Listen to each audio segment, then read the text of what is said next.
And now, ladies and gentlemen, please fasten your seatbelts. Welcome to Preneurcast. Yeah, business cards being swapped, beers being drunk. Can I say a nasty word? Can I say procrastination? With Pete Williams and Don Kocher. How well did that go down? Talk about that entire thing in a very another rant and soapbox episode if we want to. Visit us online at preneurmarketing.com. D to the G. How are you, mate? Greetings and felicitations, Mr. Williams. Ooh, hello.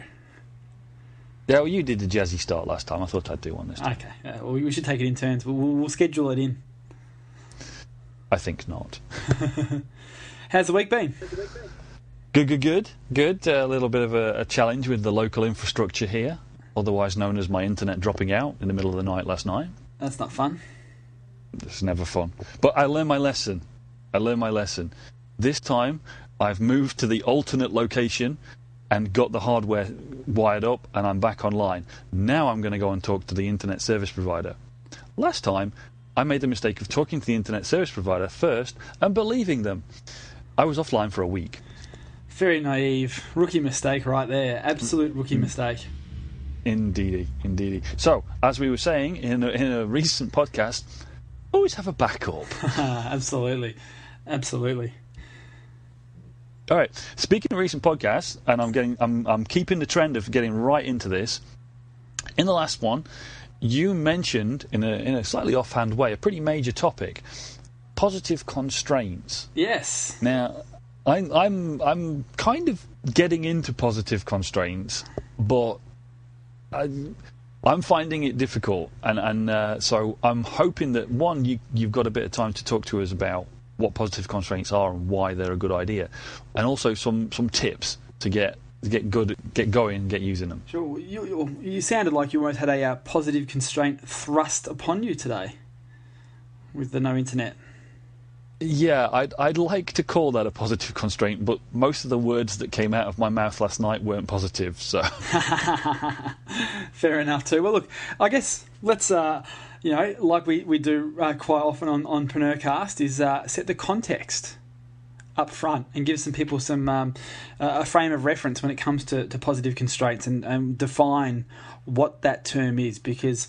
if you actually go on Google positive constraints, a whole bunch of scientific mumbo jumbo actually comes up. There's nothing coming up on Google in terms of positive constraints from a success or theoretical or productivity perspective, which I found very, very interesting. So that's something that I wasn't aware of, and would have thought there'd be a lot more conversation being had around the topic of positive constraints, because I think it's really, really important, something to be aware of.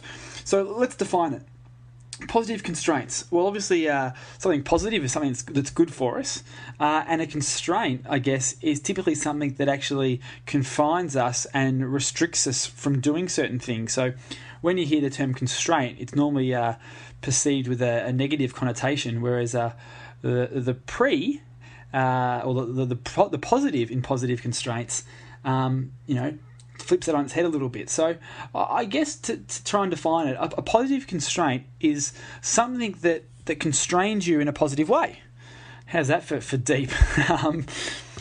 Look, I'm in awe of your language and skills at the moment, Mr. Williams. Basically, let's give some examples.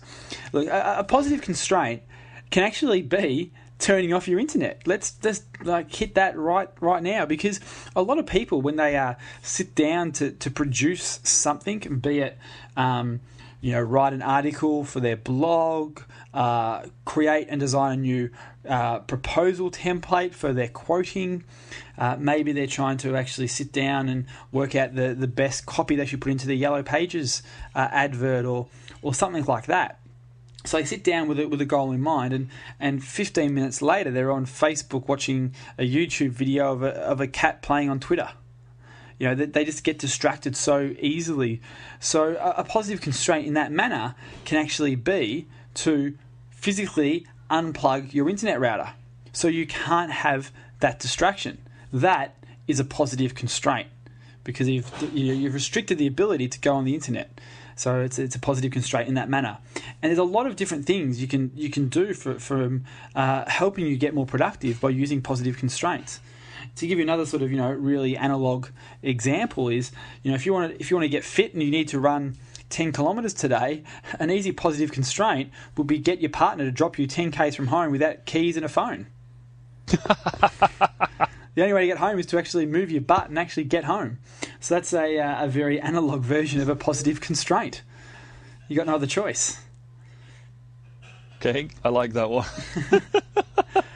Well, you, in terms of positive constraints, what stuff have you been playing with? Obviously, you're aware of the practice of positive constraints. What's your experience been?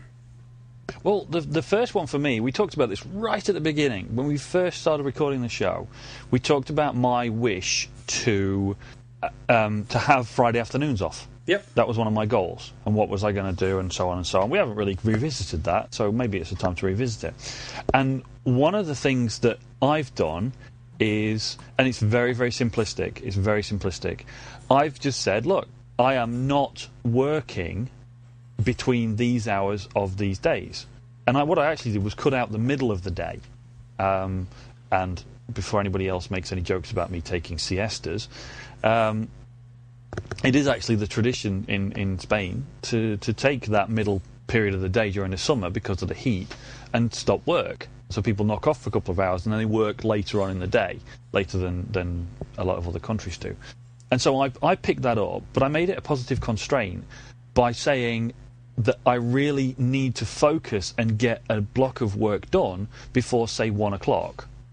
Yep. So I start my normal time, but I absolutely cut off no internet, no phone calls, no nothing between, say, 1 and 4.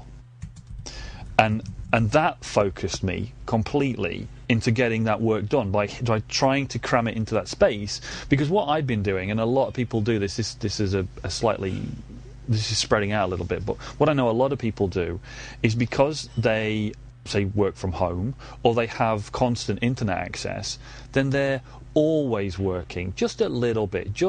I'll just check my email because it's there. I'm connected. I'll just check in, see what's happening here. I'll just read that news story. And it ends up that their entire day fills up from the second they wake up with some Facebook message on their phone right the way to just before they go to bed, again with maybe a Twitter or more Facebook or whatever.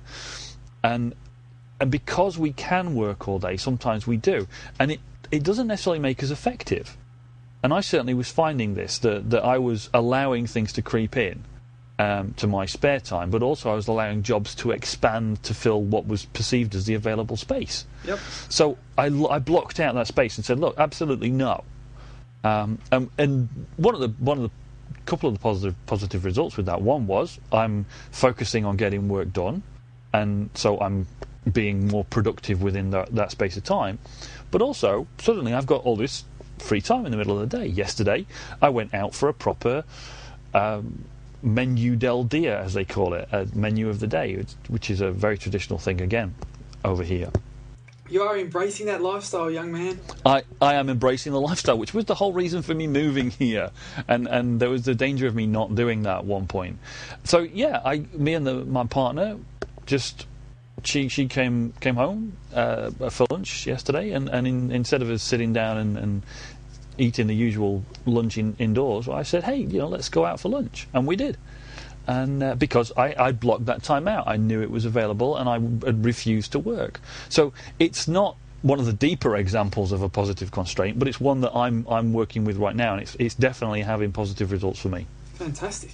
Absolutely fantastic. That's what it's all about, is just putting rules and things in place to actually keep you focused on what you need to do. And, we've spoken about the Pomodoro technique on the podcast previously, I believe. And for those who are new, welcome to the podcast. And the Pomodoro technique is all about getting a timer for 20 minutes, 30 minutes, 15 minutes, whatever you can invest, and say, I'm going to do this one task until that timer goes off. And you can get literally the good old, egg timer or little timer to sit on your desk. And then there's plenty of little applications. Focus Booster is a great little application that I think is multi-platform, so it'll work on your Mac and your PC. And you can turn it on with a 20-minute time frame. It will count down, and then, pardon me. And then once the 20 minutes is up, it'll send you a little bell. So you can then go off and spend 5 minutes of YouTube time before you come back and do another Pomodoro. And there's applications as well that you can put on your Windows operating system, or obviously on your Mac as well, that will disconnect your internet browsing for a certain period of time. So you can say, I do not want to visit any internet-based site for 20 minutes, and it will disable that until that time is completed.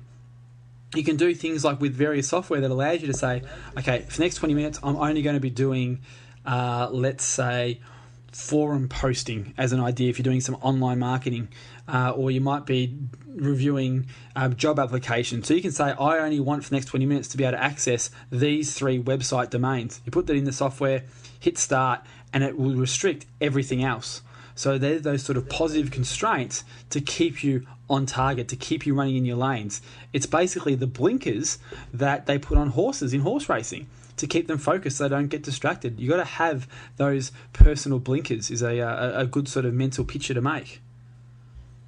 Yeah, there's some good examples there. Let's just come back to the time ones before, because I'd like to investigate some of the more esoteric positive constraints, if you've got any of those, in a little bit. But let's look at the time stuff. There's lots of different ways that you can add positive constraints to your time, as far as I can do, as well as to the task. So let's break that one out. The time constraints, the most famous one, the ones we talk about a lot, is, as you said, the Pomodoro technique. This idea that you focus on working for 25 minutes and you focus on one job, one task to achieve one goal for that period of 25 minutes.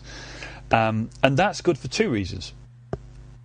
One, if you are short of time or it's hard to allocate time, allocating 25 minutes or even 2 25-minute slots in a day can be done. Anybody can do it, no matter how, in inverted commas, busy you are. And by the way, busy is a bad word.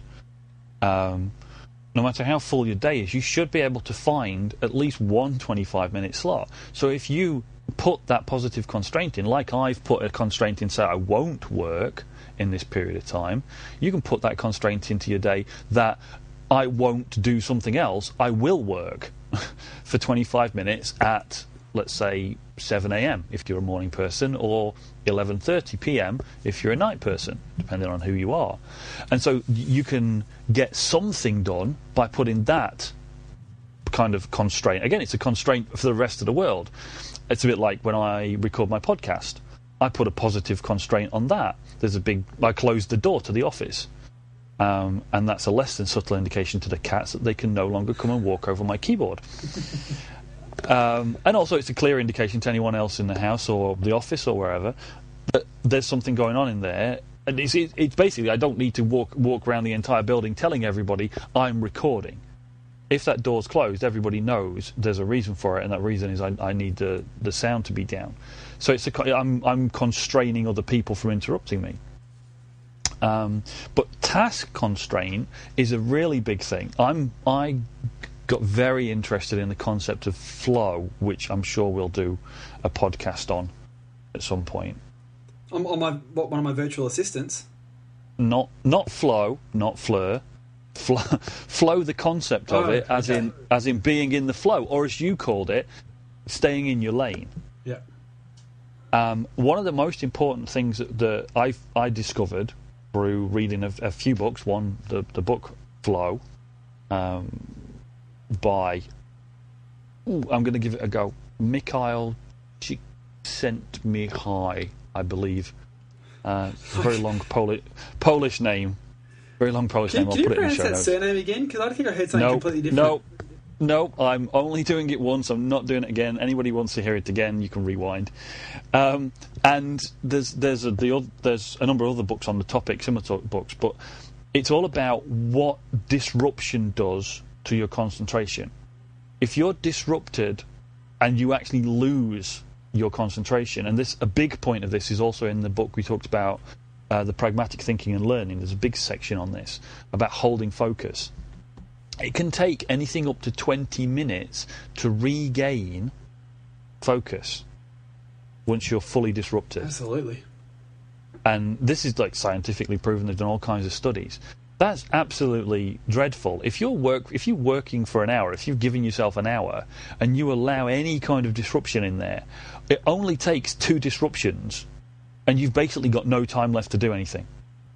So one of the big things to me about positive constraints from both a time blocking point of view and from a blocking out disruptions point of view is exactly that I can very easily and quickly get into a flow state, get into the zone is another way of calling it, where I'm doing something probably repetitive or something that's focused within one application, like my favourite application, ScreenFlow, or maybe it's sorting through your inbox in OmniFocus or any other capture tool that you're using for your tasks. And by just getting on with it, you just get into a rhythm, you get into that flow, that zone. But somebody disrupts you and everything goes. You don't know you can't remember what you were doing, you can't remember the last thing you'd done. If it can be a technical thing like you can't remember what you last typed and how many undos you need to do. But it could just be a concentration thing. So that's one of the big things that I'm working on from a positive constraints point of view, is focusing that task mind and holding that focus for a period of time, just to help me keep that flow, being in the zone. Perfect, absolutely. That's definitely a great summary and definition of a positive constraint, and that's, I think, the key is that the most successful people that I continually come across, they got that habit, and the habit, when you really look into it, is a habit of consistently putting in positive constraints around their time, around their actions, to get the results needed. And I think, sort of, to give you a bit more of an esoteric example, as you mentioned, Dom, was, a good positive constraint can be announcing to the world what you're going to do, because you've constrained yourself by that outward promise. So stating your goals on various levels, or even having like a goal partner. It's a bit of a wanky sort of term, but I know this has been used to great success in various places, and I've definitely used it myself, and it's something that's getting me through the Ironman. And that goal partner fundamentally is someone who you trust, who's going to keep you accountable to your own actions, and that sort of having that dual conversation. Like, let give you the Ironman example. Is obviously I've got an Ironman coach who's helping me about the training of the triathlon and all that sort of stuff. He's actually a good personal friend of mine as well. So I want to look good to him because he's a friend of mine. I don't want to look slack. I don't want to miss sessions. I don't want to actually come across as a whatever sort of term I might want to use. I want to be seen as someone who actually gets through it and works hard at training sessions. So that's a positive constraint, having him be my coach. Another good positive constraint could be a mastermind group. If you've got a group of people that you're going to be accountable to every week by showing up on time and saying, this is what I promised I'd be doing by today, this is what I've done, here's my results. You're being accountable for those actions to someone else. Being accountable to yourself is so easy to get out of. It's so easy to sort of continually change your own deadlines if you're only accountable to yourself. But by having someone around you, whether it's just a daily email, I've had coaching clients where I've suggested to them is that they actually partner up with somebody and they do the similar sort of emails that I require my outsourced team to send me, just to each other. From a goal achievement perspective, and a positive constraint is that at the end of every day they have to email each other what their plan for the day was, what they achieved, what they didn't achieve and why, and what they're going to be doing tomorrow. And just that little act of that positive constraint to make sure they got to do that task every day, clearly define what their objectives are for the following day, but more importantly, send that and make that public to somebody else, just starts putting that positive constraint in place to ensure you actually follow through with your promises. It's that commitment and consistency factor that Robert Cialdini speaks about in his great book Influence, applied in a very controlled way. I noticed you sneaked Influence in there as your little favourite book. Oh. I haven't mentioned mine yet. I'll squeeze it in somewhere. But no, they're great examples. I like the mastermind as a composite of both an accountability constraint and a time constraint, because I know you really, really, really do live this with your mastermind. We talked about this before, where you all turn up. That's your first point. You all turn up, same place, same time, same day. It's an absolute set in stone that everybody turns up and takes it seriously. Then you have that time constraint where everybody has a window of time to talk about their issues, what they want from the group, how people can help them. And then on top of those constraints, there's the accountability, where they've told everybody, and everybody in that group is kind of a successful business person. So there's that accountability to this group of people, your peers, where you just, you're not accountable to yourself anymore. You can't slide it. If you haven't done it by next week, there's a bunch of really successful guys going to stare at you with at least one eyebrow raised. I think a good way to define that is you're accountable to your ego. Yeah. Because if your ego's on the line, you're going to do a lot more to protect your ego than you are to protect the person looking back to you in the mirror. Mm. So what you want to do when you're actually setting goals is make it accountable to your ego, not to yourself. There's a very, very big difference. A bit deep. It is a bit deep, but I think every now and again we can go deep on the Preneurcast here and really get very. Let's just say we'll get very deep. Yeah, I'll just move along. There was still the accountability thing. I think is a big thing. I don't know. I wouldn't have come up with that as a constraint, as a positive constraint, but it is in a way, because it's one of those things that a lot of people work better to deadlines or to some form of accountability. Yeah. Yep. Otherwise, all tasks expand to fill the available time. All homework takes the entire 3-week allotted period of time, back to school days, right the way up to all assignments take up until the client actually wanted it delivering. That's almost human nature, and it takes a lot to break out of that. And one of the things I think certainly self-employed people struggle with is managing that. People who have 9-to-5 jobs, turn up in offices, have bosses, and have somebody that they are just naturally accountable to, they probably still struggle with it. They probably still work up until the wire, but they still have that person setting that deadline. And I think, to me, the most valuable thing that I get from positive constraints, it's a really simplistic implementation of it, but it is the creation of accountability, of some description, whether it's announcing to the world or announcing to a particular person that I'm going to do this and asking for people to keep an eye on me. Or whether it is just putting that thing in stone that says, I'm not working after 1 o'clock, or between 1 and 4, or no internet access after 11 at night, or whatever that thing is, just to make my lifestyle better. Yeah, absolutely. It can be as simple as using a distraction-free writing application. And that's a thing it's blown my mind. In my little community, there's been a lot of conversation over recent months about distraction-free writing, and it's kind of the waves kind of passed. But that's a perfect conversation to have around positive constraints gone to the nth degree, in that there's been an absolute influx of software applications defined as a distraction-free writing, and what that is basically, if you think about Microsoft Word as a writing tool, you've obviously got the toolbar, and you've got all the different little bold icons, and you've got the insert images, and it sits there in your software in your window with your Skype messages popping up and your Twitter feed pinging away and all that sort of stuff. So you've got all those distractions coming around your writing environment being Microsoft Word, and applications like Lightroom on the Mac. I think Byword has a writing-free distraction, or a distraction-free writing, sort of setting. So what you can basically do is you turn that on, and it makes just the text you're writing appear on the screen with everything else taken away. So your Skype won't pop up over the top. You don't have any sort of bold or underline options and buttons and tabs available to. It's just the text on the screen with no distractions.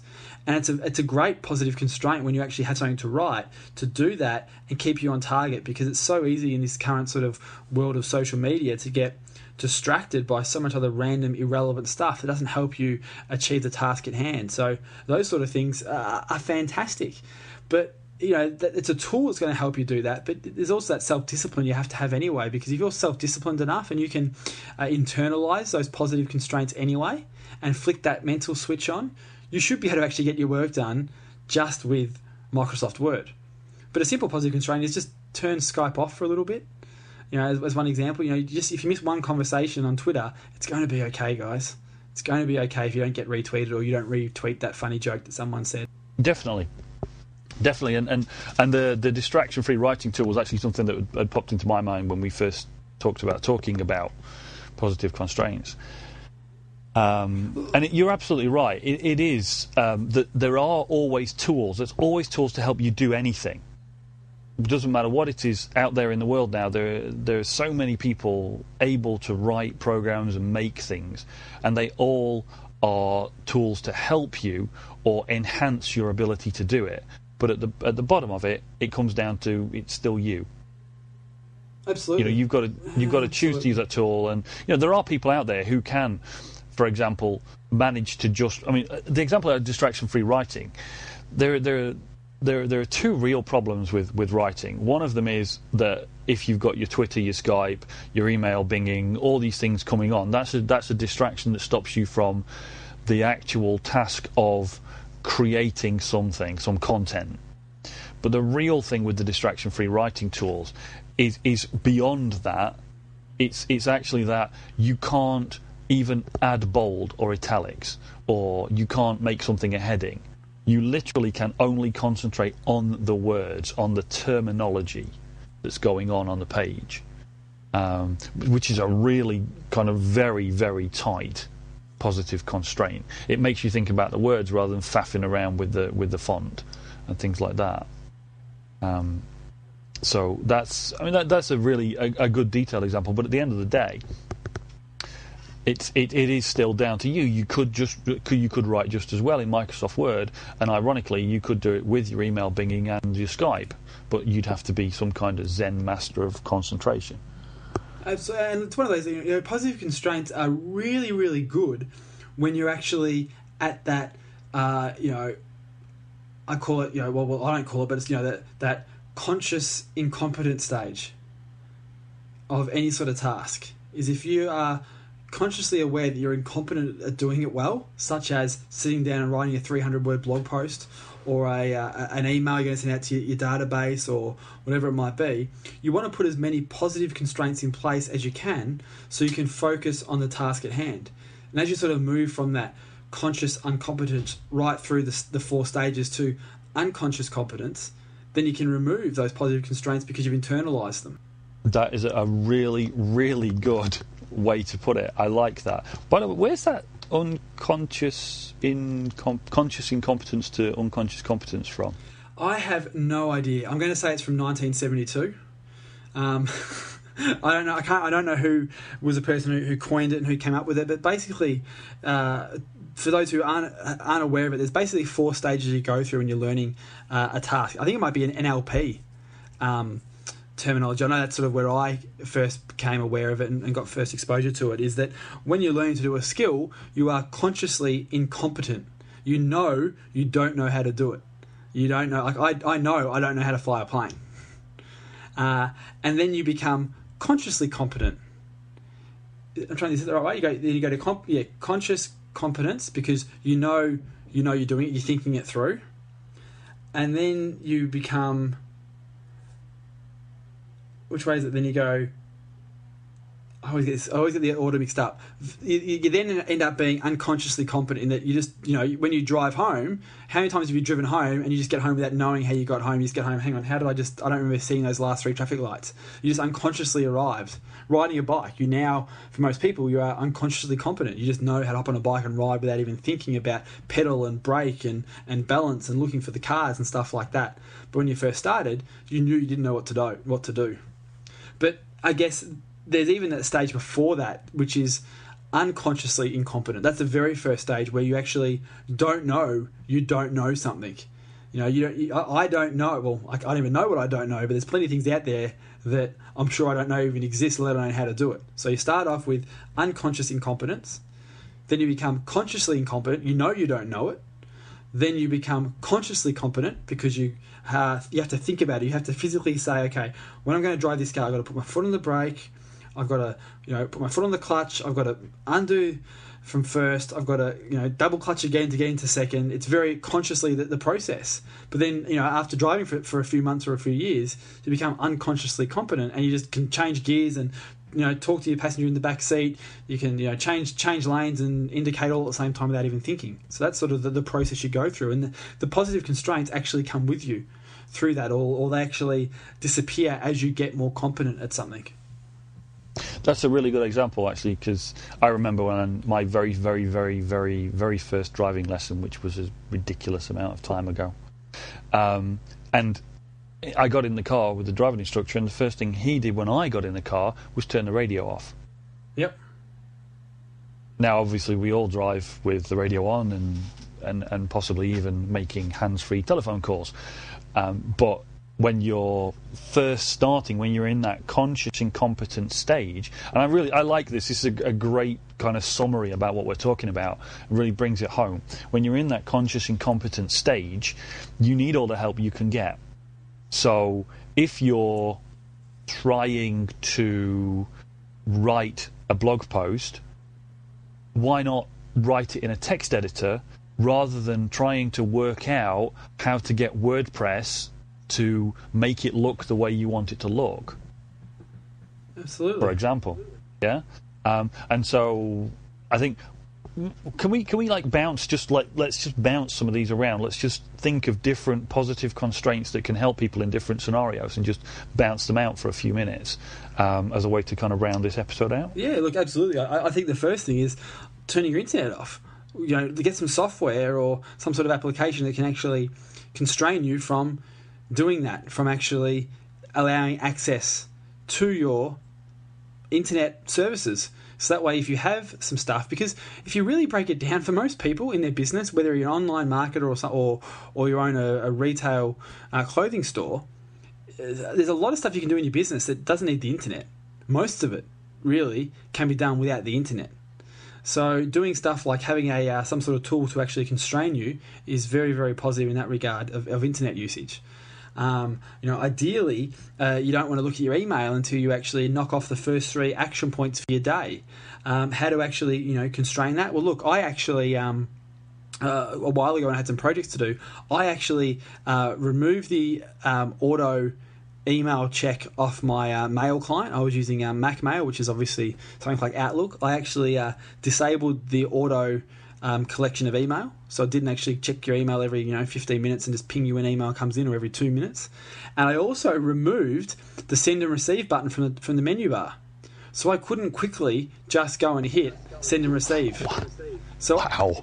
I actually there were 2 positive constraints I did. This was a while ago now, and I had some projects I needed to get done, and for whatever reason I was going through a phase where I just wanted to see email every 2 minutes. I don't know, everyone has a failing, and that was my failing for a period of time. I don't know why it was, but it became my addiction for some weird reason. So I actually positively constrained myself by removing those 2 features. So for me to actually check my email, I had to grab the mouse, move it to the top of the window, hit tools, then click send and receive. So there's a couple of motions, and hopefully I caught myself going through that process and stopped myself and said, no, it's not email time.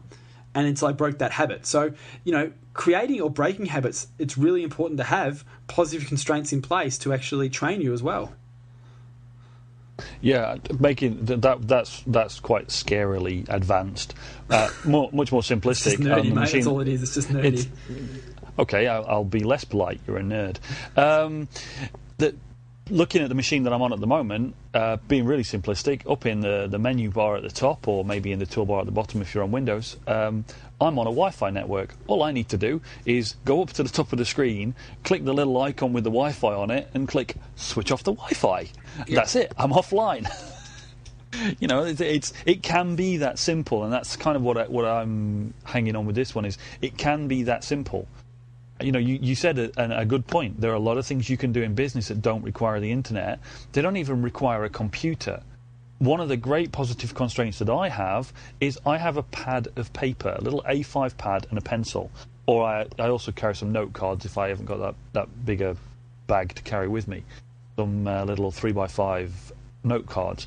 And I do a lot of my thinking onto pieces of paper or note cards or my LiveScribe pad and pen, just to make sure if it's something that I'm going to want to digitize later, I'll skip that step and use a LiveScribe pen. And I will also physically relocate myself, which is a great thing to do. The positive constraint, how to get away from using a computer and checking the internet, well, go and sit on a park bench. That'll do it. Yep, absolutely. And put your iPad in or iPhone or whatever it is in flight mode so it can't get at all those various signals.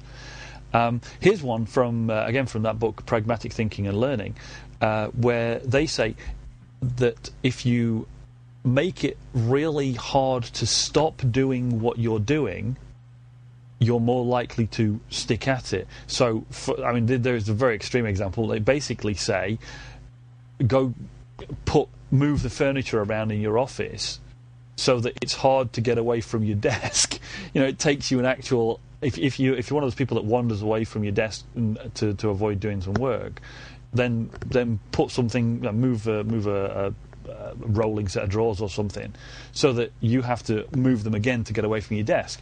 And just like you said, by making checking that email an extra step, a manual step, it makes you stop and think that you're distracting yourself, and maybe you should just carry on and get on with it.